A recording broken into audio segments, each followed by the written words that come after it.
ఓం నమ శివాయ. అందరికీ నమస్కారం. ఈ భూమిపై ఉన్న 12 జ్యోతిర్లింగాలలో ఒకటి సహ్యాద్రి పర్వతాల నడుమ ఘనమైన అడవుల్లో మేఘాలు తాగే ఎత్తులో వెలసిన శ్రీ భీమశంకర జ్యోతిర్లింగం మహత్యం ఈరోజు మనం సంపూర్ణంగా తెలుసుకుందాం. ఇది కేవలం ఆలయం కాదు, ఇది దైవశక్తి అవతారం, ఇది ధర్మ విజయం, ఇది అహంకార వినాశనం. పూర్వకాలం బ్రహ్మ విష్ణువుల మధ్య ఎవరు గొప్ప అనే వాదన జరిగింది. అప్పుడు శివుడు అనంతమైన అగ్నిస్తంభంగా జ్యోతిర్లింగ రూపంలో ప్రకటించాడు. ఆ అగ్నిస్తంభానికి మొదలు లేదు, చివర లేదు. ఆ రూపమే జ్యోతిర్లింగం. భారతదేశంలో 12 చోట్ల శివుడు ఇలా ప్రత్యక్షమయ్యాడు.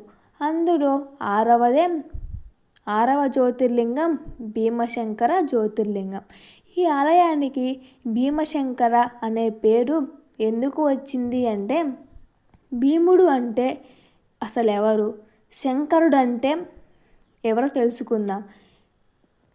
శంకరుడు అంటే శివుడు, భీముడు శంకరుడు, భీమ శంకరుడు, శివుడు, ఈ రెండు పేరు కలిస్తేనే కథ.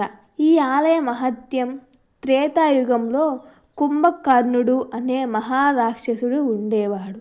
అతని భార్య కరకటి రామాయణ యుద్ధంలో కుంభకర్ణుని శ్రీరాముని చేతిలో నుంచి మరణించాడు.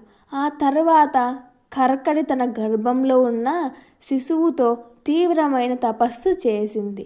ఆ శిశువే భీముడు. భీముడంటే కర్కటి పుత్రుడు.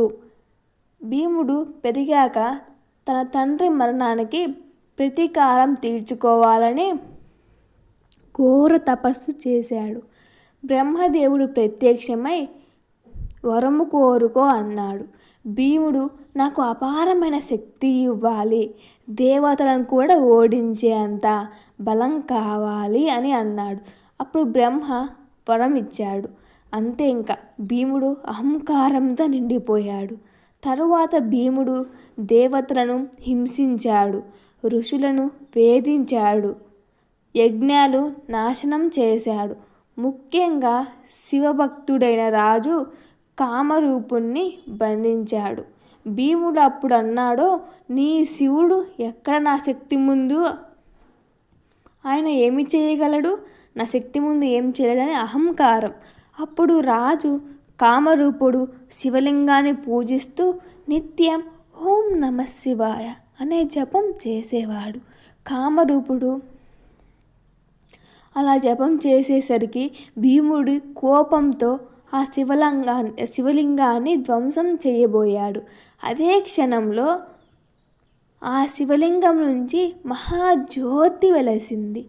భయంకరమైన నాదం వినిపించింది. ఆ జ్యోతిలో నుంచే శివుడు స్వయంగా ప్రత్యక్షమయ్యాడు. భీముడితో ఘోర యుద్ధం జరిగింది. శివుడు త్రిశూలం దెబ్బతో భీముడు భస్మమయ్యాడు. అదే స్థలంలో శివుడు భీమశంకరుడిగా స్థిరపడ్డాడు. యుద్ధం అనంతరం శివుని చెమట బిందువుల నుంచి భీమా నది జన్మించింది. ఈ నది మహారాష్ట్రంలోనే పవిత్ర నదిగా పూజింపబడుతుంది. అసలు ఆలయ నిర్మాణం ఎలా ఉంటుందంటే, నాగర శైలి, హేమడ్బంతి శైలితో ప్రత్యేక రాతితో నిర్మాణంగా ఉంటుంది.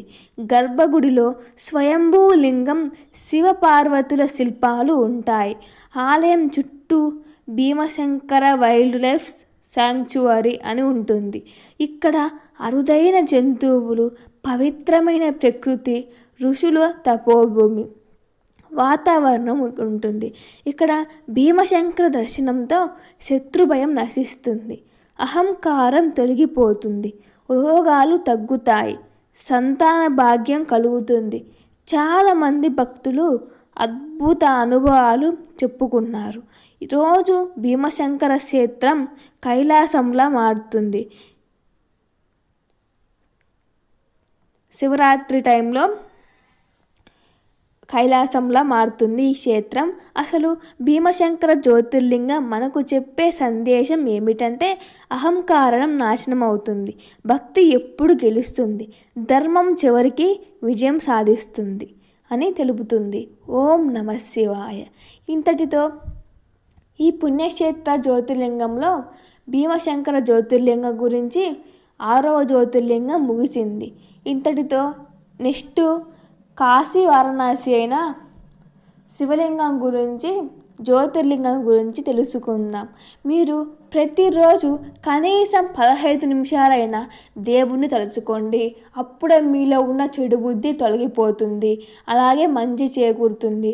ఇంకెన్నో గాథలు, మహాపురాణాలు, భగవద్గీత, భాగవతం, రామాయణం, 18 శక్తిపీఠాలు అన్నీ పూర్తిగా తెలుసుకున్నాం.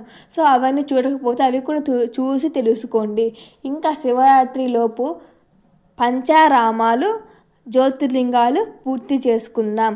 Thank you for watching. Please share, subscribe and like.